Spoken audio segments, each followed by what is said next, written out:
Hello and welcome to the class of maths of class 8th. And yesterday we have understood about the multiplication of rational numbers and their properties. And also I hope you all may have solved section A of exercise, section 1 of exercise 1.4. Today let's start from section 2. So section 2 question is verify each of the following. हमें इनको verify करना है और verify करने के लिए हमें क्या करना होगा, एक मैं आप लोगों को बता रहा हूँ, उसको आप लोग देख लीजिए. तो सेकंड का first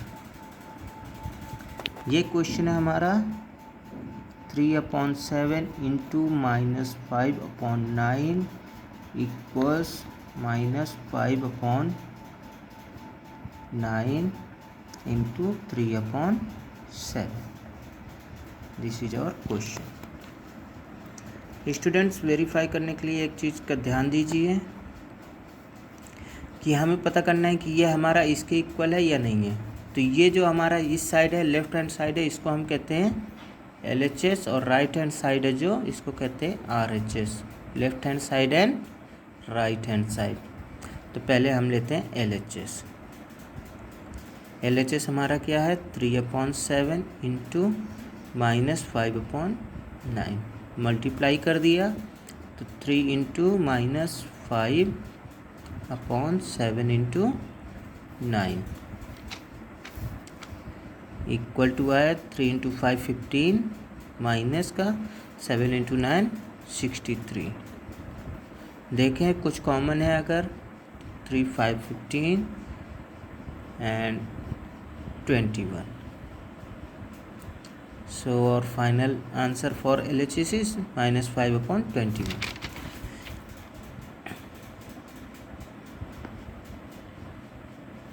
Now taking RHS. RHS हमारा ये दिया हुआ है -5/9 इंटू 3/7. सॉल्व किया तो -5 इंटू 3/9 इंटू 7 इक्वल्स -15/63. -5 आया और यहाँ पे 21 आया. सो और final answer for RHS is -5/23. अब हम देख रहे हैं कि यहाँ पे -5/21 है, यहाँ भी -5/21 है. इसका मतलब कि ये दोनों इक्वल हैं. देयरफॉर हम लोग सीधे रख देंगे LHS इक्वल्स RHS. इस तरह आप लोगों को वेरीफाई करना है. अगर दोनों आपके इक्वल में आ रहे हैं तो LHS इक्वल्स RHS. अगर इक्वल में नहीं आ रहे हैं तो LHS not equal to RHS. ये चीज़ है. तो ऐसे ही आप लोगों को ये सब करने हैं. आई होप कि आप लोगों से हो जाएंगे. Next question is fill in the blanks. Fill in the blanks में आप लोगों को ज़्यादा कुछ नहीं करना है. जैसे पहला है -23/17 इंटू 18/35.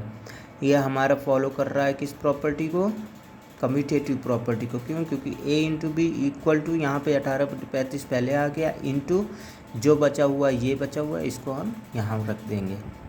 इसी तरह इसमें भी जो नंबर बचा हुआ है इसको यहाँ रख दिया. इसी तरह सेम ये भी है, एसोसिएटिव प्रॉपर्टी फॉलो कर रहा है. ये हमारा ये भी एसोसिएटिव प्रॉपर्टी फॉलो कर रहा है. तो जो नंबर बचा हुआ है उसको यहाँ रख देंगे और आप लोगों का ये फिल इन द ब्लैंक्स भी हो जाएगा. आते हैं क्वेश्चन नंबर 4 पे. Find the multiplicative inverse that is the reciprocal. Multiplicative inverse पता करना है हमें, मतलब इनका रेसिप्रोकल पता करना है. तो रेसिप्रोकल पता करने के लिए एक बता रहा हूँ, फोर्थ का फर्स्ट दिया हुआ है आपका कितना 13/25. तो मैंने आप लोगों को कल बताया था कि मल्टीप्लिकेटिव इनवर्स अगर हमें किसी का फाइंड करना होता है तो हमें क्या करना है कि केवल 1 ये जो नंबर दिया होता है इसका हमें उल्टा कर देना होता है. क्योंकि इन्वर्स का मतलब ये होता है उल्टा या रेसिप्रोकल का मतलब उल्टा, तो हमें इसको उल्टा कर देना है। तो ये आ जाएगा हमारा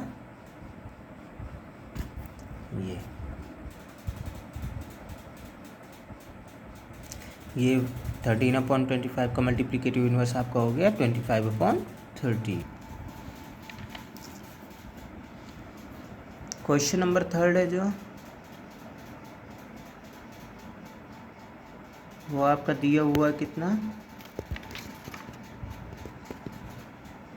-16। तो 3rd क्वेश्चन है आपका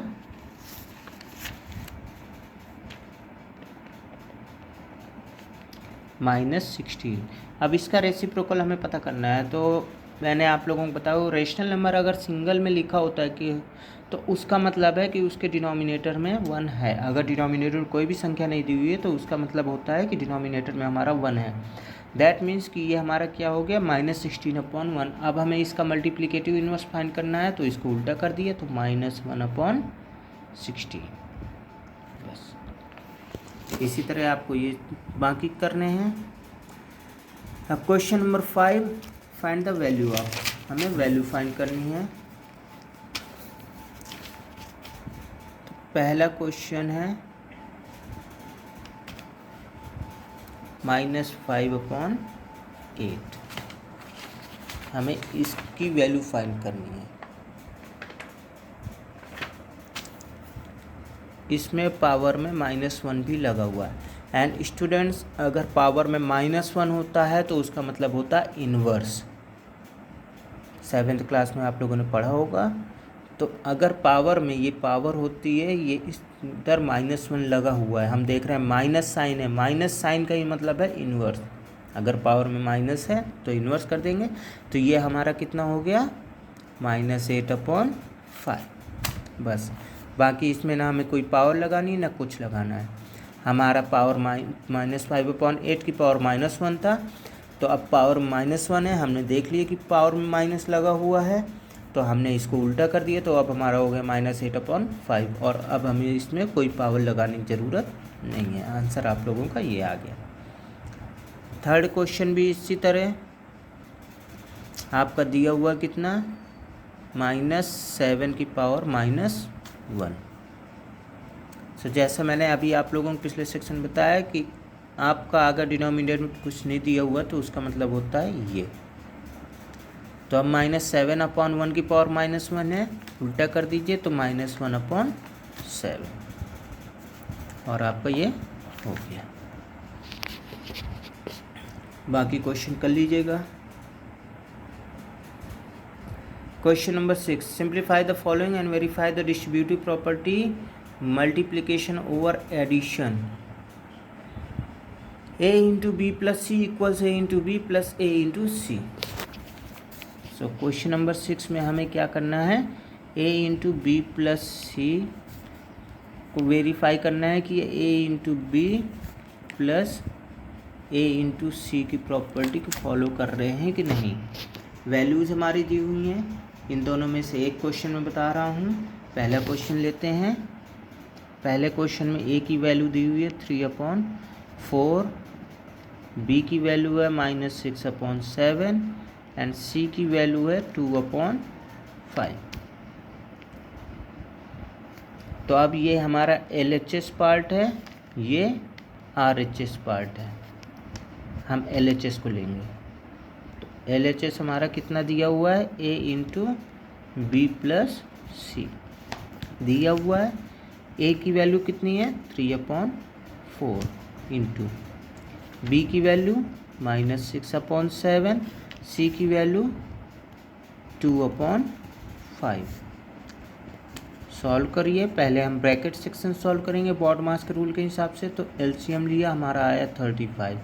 तो यहाँ -30, यहाँ पे 14। तो 3/4 इंटू -30 + 14 आ गया हमारा -16/35। अब मल्टीप्लाई कर देंगे तो 3 इंटू -16/4 इंटू 35। मल्टीप्लाई किया तो 48 माइनस का आ गया और यहाँ पे 140 आ गया। क्लियर। अब हम देखेंगे कुछ कॉमन है या नहीं है जिससे ये दोनों नंबर कट जाएं। तो हम देख रहे हैं कि हमारे पास 4 ऐसा नंबर है जिससे ये दोनों कट रहे हैं। तो यहाँ आ गया 12 और यहाँ आ गया 35। तो यहाँ फाइनल आंसर LHS का हमारा है -12/35। अब RHS पार्ट लेंगे। RHS हमारा दिया हुआ है A into B plus B into C. तो A की वैल्यू है हमारी कितनी 3/4, B की वैल्यू है -6/7 प्लस B की वैल्यू -6/7, C की वैल्यू है 2/5। तो 3 into -6/4 into 7 plus -6 into 2/7 into 5। तो ये हो गया -18/28 प्लस यहाँ पे हो गया हमारा -12/35। तो -18/28 प्लस -12/35। LCM लिया तो LCM हमारा कितना आ जाएगा 140 आया। तो यहाँ पे आ गया हमारा 90 और यहाँ पे हमारा आ गया 48।